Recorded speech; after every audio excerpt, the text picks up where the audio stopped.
தமிழக மக்கள் முன்னேற்ற கழகத்துடைய மாவட்ட செயலாளர் பாபு அவர்களே மற்றும் மாவட்ட பொறுப்பாளர்களே, மாநில பொறுப்பாளர்களே, என் உயிரின மேலான சமுதாய சொந்தக்காரர்களே, பெரியோர்களே, தாய்மார்களே, சகோதர சகோதரிகளே, உங்கள் அத்தனை பேருக்கும் தமிழக மக்கள் முன்னேற்ற கழகத்தின் சார்பிலேயும் அகில இந்திய தேவேந்திர குல வேளாளர் முன்னேற்ற சங்கத்தின் சார்பிலேயும் மாலை வணக்கத்தை சமர்ப்பிக்கிறேன். எல்லாம் நல்லா இருக்கீங்களா? ரொம்ப நாள் ஆச்சு உங்களெல்லாம் பார்த்து மற்ற மகிழ்ச்சி. இந்த மகிழ்ச்சியும் எழுச்சியும் நான் எப்பொழுதுமே பார்த்து ரசித்து கொண்டிருக்கின்றன. இன்னைக்கு நான் உங்களை பார்க்க வந்தவுடைய நோக்கம், வருகிற ஆகஸ்ட் 24ஆம் தேதி திண்டுக்கல்ல ஒரு பெரிய மாநாடு நடத்துகிறேன். எல்லாம் வருவீங்களா? நான் எத்தனையோ மாநாட்டுக்கு வந்திருக்கோம். கழுமலைன்னு சொன்னாலே எல்லாருமே 2-3 வண்டியில் வருவீங்க. எனக்கு நல்லா ஞாபகம் இருக்குது. 1986 திருநெல்வேலியில் அகில இந்திய தேவேந்திர குல வேளாளர் மாநாட்டுக்கு வரும்பொழுது இங்கேருந்து லாரியிலெல்லாம் நிறைய வந்தாங்க. எனக்கு நல்ல ஞாபகம் இருக்குது. இந்த சைடில் இருக்கிற அனைத்து தேவேந்திர குல வேளாளர்கள் என் சொந்தக்காரங்கள் எல்லாத்தையும் இங்கே பார்த்தேன். அதே மாதிரி இன்னைக்கு திண்டுக்கல்ல நான் பல லட்சம் பேர்களை கூட்டக்கூடியவனாக நான் இந்த உங்களிடம் பேசிகிட்டு இருக்கேன்.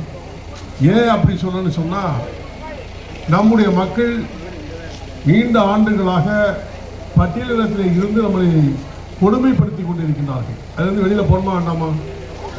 போகணும், எல்லாருக்கும் ஆசை தானே. அந்த பட்டியலினத்திலிருந்து வெளியில் செல்ல வேண்டும் என்பதற்காக அரசுக்கும் மத்திய அரசுக்கும் தெரியப்படுத்த வேண்டும் என்பதற்காக ஒரு பெரிய கூட்டம், அது என்னுடைய தலைமையிலே அங்கே நடைபெற இருக்கிறது. சமூக சமத்துவ மாநாடு. ஏன்னு கேட்டீங்கன்னா, எல்லா அரசியல் தலைவர்களும் மேலே ஏற்ற போகிறேன். எல்லாரையும் அவங்க வாயினாலே பட்டியல் வெளியிட்டு போகணும் அப்படி சொல்ல வைக்க போகிறேன். சம்பந்தம் தானே, வரணும்ல, எல்லாரும் சொல்லணும்ல. அதனால எல்லாத்தையும் ஏற்றி நமக்கு விடுதலை கிடைக்க வேண்டும் என்று சொன்னால் நாம் எஸ்சி பட்டியலிருந்து வெளியே செல்ல வேண்டும் என்ற நிலை ஏற்பட்டிருக்கிறது. அனைவரும் இதில் கலந்து கொள்ள வேண்டும். அதோடு மட்டுமல்ல, தமிழக மக்கள் முன்னேற்ற கழகம் ஆரம்பித்து 25 ஆண்டுகள் நிறைவுற்ற நிலையில் வெள்ளி விழாவும் அன்னைக்கு தான் கொண்டாடுறோம். வெள்ளி விழா கொண்டாடுவது ஒன்று, பட்டியல் இனத்திலிருந்து வெளியே செல்ல வேண்டும் என்ற நிலைதான் முதன்மையாக நாம் கருத்துக்களை பதிவு செய்ய இருக்கின்றோம். அப்புறம் சமூக சமத்துவ மாநாடு, எல்லாத்தையும் அரவணைச்சு செல்லுகிற மாநாடு. இந்த மாநாட்டுக்கு எல்லாம் நீங்கள் வரணும். இந்த ஊர் கிராமத்திற்கு நாட்டாமை பெரியவர்கள் வந்து இதை அழைப்பாக ஏற்று அனைவரும் இந்த அழைப்பு வாங்குறதுக்கு யார் வரா? நாட்டாம, நம்ம ஊர் நாட்டம் வாங்க.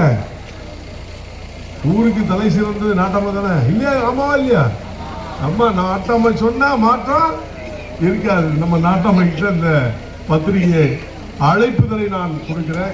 இதை அழைப்பாக ஏற்று அனைத்து தேவேந்திர குலையின் சமுதாய சொந்தங்கள் திண்டுக்கல் ஆகஸ்ட் 24 சந்திப்பது என்று கூறி அங்கே நிறைய கருத்துக்களை பேசுவோம். இன்னும் நிறைய கிராமங்களுக்கு போகணும். உங்களை பார்த்ததில் மற்ற மகிழ்ச்சி. இந்த மகிழ்ச்சியும் எழுச்சியும் என்றும் நிலைத்திருக்கும். அதுதான் தேவேந்திர குல வேளாளர் என்று கூறி முடிக்கின்றேன். நன்றி, வணக்கம்.